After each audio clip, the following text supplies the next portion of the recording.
నమస్కారం అండి. ఇవాళ మనం ఏం చేసుకోబోతున్నామో తెలుసా? తోటకూర పులుసు. అన్న మీకు చూపించానే, అది తోటకూర మజ్జిగ పులుసు. ఇది తోటకూర పెసరపప్పు పులుసు అండి.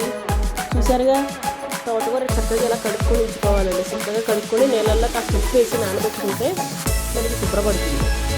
తర్వాత ఇందులో మనం ఒక పెద్ద గ్లాసులు అంటే ఒక 100 గ్రామ్స్ పెసరపప్పు తీసుకోవాలి.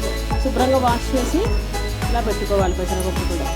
ఇప్పుడు మనం ఈ పెద్ద నిమ్మకాయ సైజు చింతపండులో కాస్త నీళ్లు పోసుకుని నానబెట్టుకుందామండి.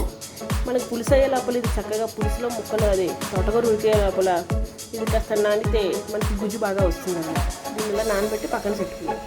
పోతున్నామంటే ఇప్పుడు దాన్ని మనం పెసరపప్పుని ఒక గిన్నెలోకి ట్రాన్స్ఫర్ చేసుకుందాం. శుభ్రంగా కడిగి వాష్ చేసుకున్నది తీసుకుంటాం. తగినంత కారం, చూసారుగా, ఒక 2 టేబుల్ స్పూన్స్ కారం, నీరు, ఆ మాత్రం బెల్లం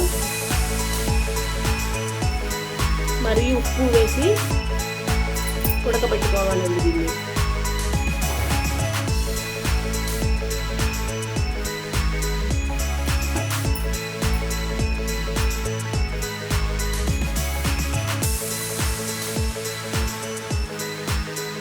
ఇందులో అప్పుడే ఉప్పు వేయకూడదండి, ఎందుకంటే ఉప్పు వేస్తే పప్పు ఉడకదు. అందుకని మనం ఉప్పు కొంచెం పప్పు ఉడికిన తర్వాత వేసుకుందాం.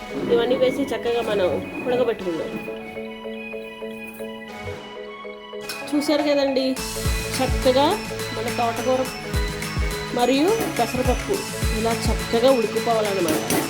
ఇలా ఉడికిన దాంట్లో మనం ఇందాక మనం చింతపండు నానేసి పెట్టుకున్నాం కదా, అది పిసికితే ఇది సుమారుగా ఈ మాత్రం రసం వస్తుంది. ఆ రసం మనం ఈ పులుసులో పోసేసుకోవాలి. చక్కగా పోసుకోవాలి. ఇలా చక్కగా పోసుకొని ఇలా చక్కగా కలుపుకోవాలి. అవసరమైతే మనం కొంత నీళ్ళు పోసుకోవచ్చు. మనం ఇప్పుడు ఇలా చింతపండు పులుసు పిసుకున్న దాంట్లో మనం ఇందాక మనం పులుసులో ఉప్పు వేయలేదు కదండి, పెసరపప్పు ఉడకదని.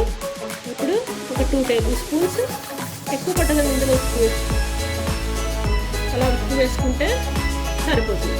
ఇప్పుడు దీన్ని మరగడమేనండి. ఇది శుభ్రంగా ఒక 1/2 గంట సేపు మరిగిన తర్వాత పోపు పెట్టుకుందాం కదండి.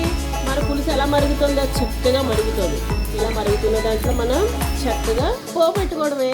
ఈ కింద చూపించిన పోపు ఇందులో పెట్టేసుకోవడమే. అదిగండి, చూసారు కదండి, మా అత్తయ్య చేసిన పులుసు రెడీ అయిపోయింది. తోటకూర పెసరపప్పు పులుసు రెడీ అయిపోయింది. ఈ వీడియో కనుక మీకు నచ్చినట్లయితే లైక్ చేయండి, షేర్ చేయండి, సబ్స్క్రైబ్ చేయండి. Thanks for watching.